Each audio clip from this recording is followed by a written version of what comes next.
Bonjour et bienvenue à un nouveau lundi de la lecture. Aujourd'hui, je vais vous lire Moustacha de Géraldine Elchener et Sébastien Mourin. Moustacha. Clip, clap, le chat ouvrit les yeux, le soleil y entra.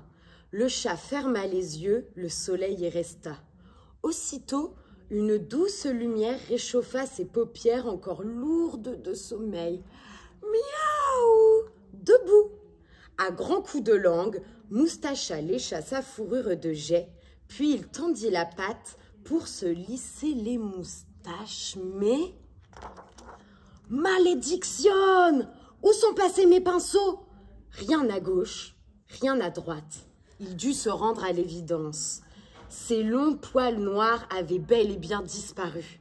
Maudit voleur! De mémoire de chat, on n'a jamais vu ça!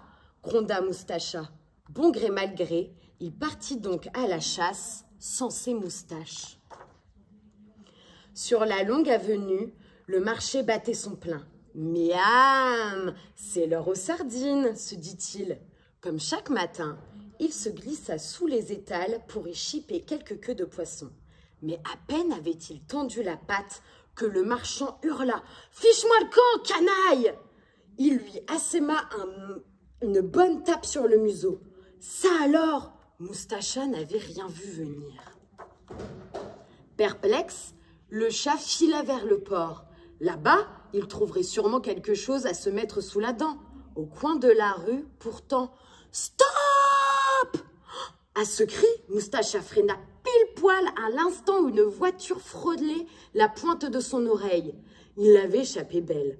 Se retournant, il découvrit une petite boule de plume tapie contre le mur. « J'aurais mieux fait de me taire, bafouilla l'oiseau. Maintenant, tu vas me... » À pas lents, Moustacha s'approcha. « Ne crains rien, Pékinito, dit-il.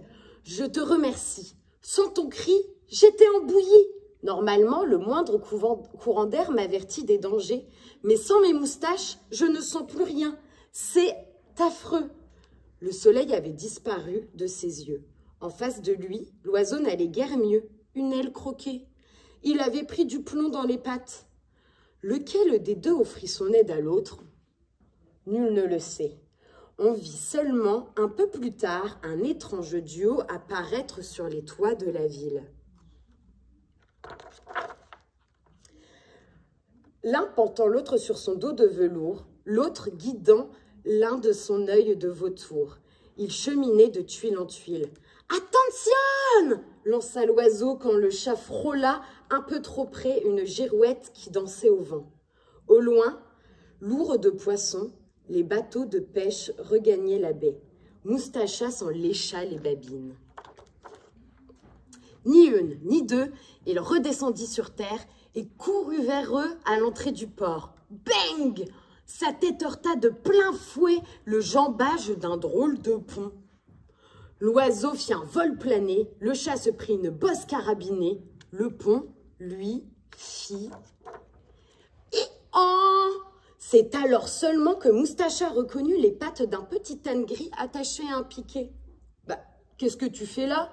lui demanda l'oiseau en se relevant qu'un cas. « Je me suis enfui, du coup me voilà puni, » soupira l'âne. « Mais ma charrette est si lourde à tirer, je n'en peux plus. Mes vieux os craquent de partout. » Lequel des trois offrit son aide à l'autre? Nul ne le sait.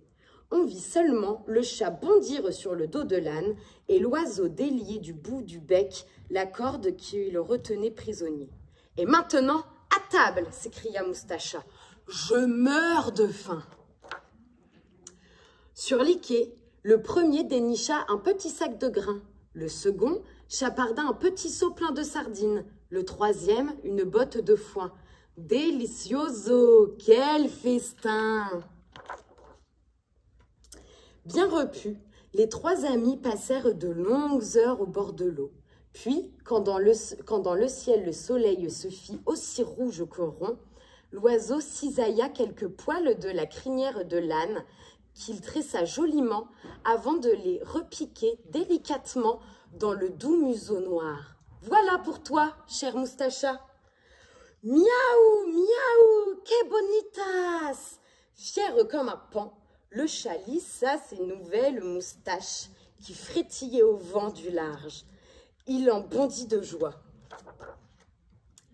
Le long de l'avenue, un air de musique montait des cafés lorsque l'étonnant Trigno revint.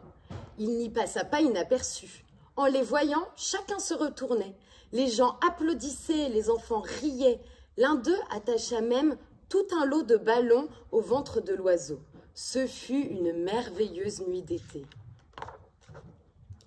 Les paupières lourdes de sommeil, les trois amis finirent par trouver un coin tranquille où se coucher. « Buenas noches, amigos !» Alors, sous les étoiles, le chat ouvrit les yeux, la lune y entra. Le chat ferma les yeux, la lune y resta. Et tandis qu'une douce lumière l'envahissait, il s'endormit, heureux, les pattes solidement posées sur ses jolies moustaches. Sait-on jamais? Et voilà, l'histoire est terminée. J'espère qu'elle vous aura plu. Je vous dis à lundi prochain pour une nouvelle histoire. Au revoir.